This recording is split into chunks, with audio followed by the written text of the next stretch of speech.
toujours magnifique et intéressant de parler des objectifs, de parler de plans d'action. Mais avec notre coach de vie aujourd'hui, c'est différent. On aborde le sujet de la spiritualité. Elle est avec nous, Mélissa Lemieux. Bonjour. Bonjour. Mélissa, effectivement, on y va de spiritualité. On veut développer le côté spirituel. Mais pourquoi? Bien là, en fait, aujourd'hui, on ose aborder ce sujet tabou s'il en est parce que ça m'étonne toujours, les gens parlent moins de spiritualité qu'ils vont parler de politique ou même de sexualité. C'est plus facile de compter des détails sur sa vie sexuelle que sur sa croyance ou sa foi. Et pourtant, c'est une dimension importante quand on est en train de parler de réalisation de soi. L'aspect de notre vie spirituelle est vraiment à part. Elle n'est pas la même chose que développer nos facultés intellectuelles. Elle n'est pas la même chose que développer notre créativité. Elle est une autre dimension. Pourquoi? Entre autres parce que c'est un endroit où il faut complètement lâcher prise. Il n'y a pas de preuve et il n'y en aura jamais. Donc, il y a un élan d'abandon qui se fait dans cette dimension-là, qui retourne chercher notre innocence et qui fait appel à des choses qui sont peu mises en éveil, mises en valeur dans notre quotidienneté.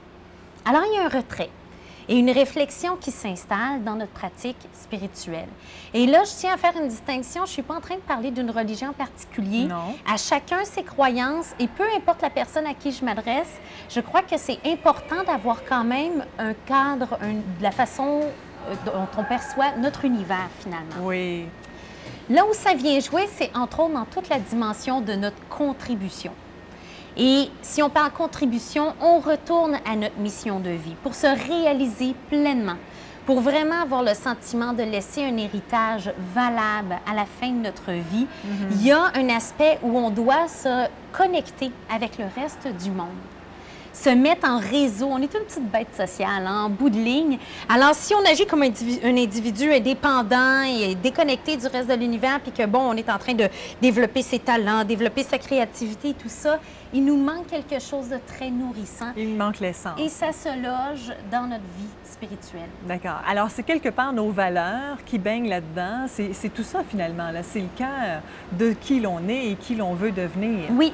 C'est le moment où nous, on se situe dans tout le reste, dans sa globalité. On a une façon de concevoir ça, de le voir. Et notre dimension spirituelle et sa solidité devient très importante, par exemple, quand on traverse un deuil.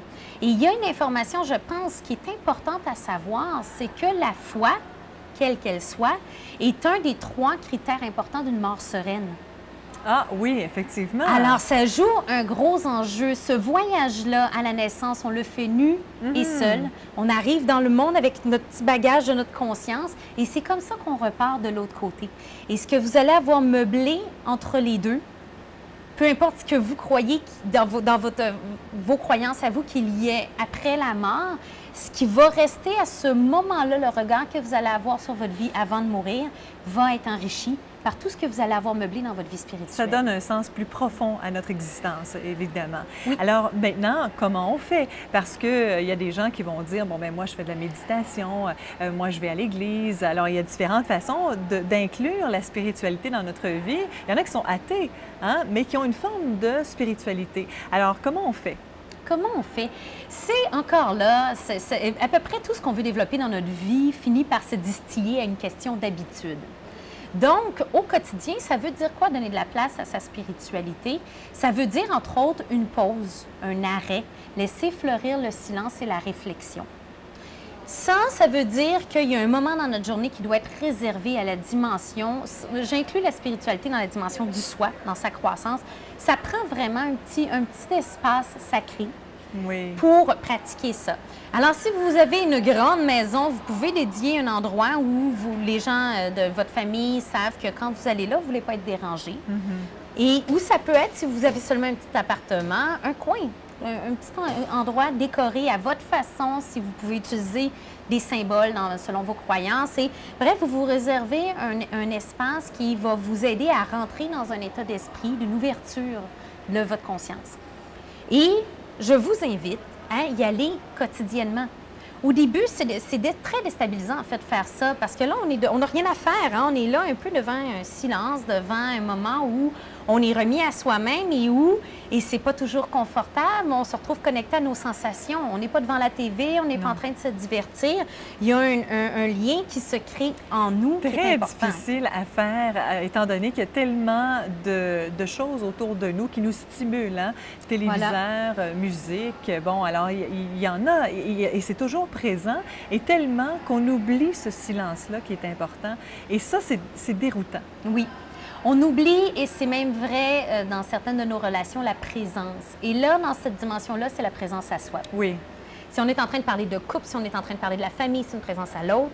Quand on parle de vie spirituelle, c'est un moment où on se rend présent à soi pour s'ouvrir. Oui. Et dans cet espace-là, si justement pour vous, c'est difficile de faire un vide, faire un silence, vous pouvez rassembler votre esprit sur quelque chose de clair pour vous. Un mantra, par exemple, pour ceux qui méditent, c'est une autosuggestion positive. C'est une phrase positive que vous vous répétez. Pour d'autres, ça peut être une prière, si c'est leur aspect spirituel et religieux. Mais l'important là-dedans, gardez toujours en tête 2 dimensions qui vont vraiment venir enrichir votre bien-être, votre bonheur au quotidien. La gratitude pour tout ce que vous avez de beau dans votre vie et votre contribution. Où est-ce que vous n'êtes plus un être isolé? Où est-ce que vous connectez? Que vous offrez ce que vous avez de mieux aux autres. Ce que vous êtes en train d'apporter dans le monde. Ça nous distingue des animaux, hein, en quelque sorte. Alors, c'est ça qui fait de nous un être humain entier. Oui. Formidable. Alors, on intègre la spiritualité davantage dans notre vie et surtout le silence, hein, un moment d'arrêt. C'est tellement bénéfique. Merci, Pélissa Lemieux. À la semaine prochaine. Plaisir.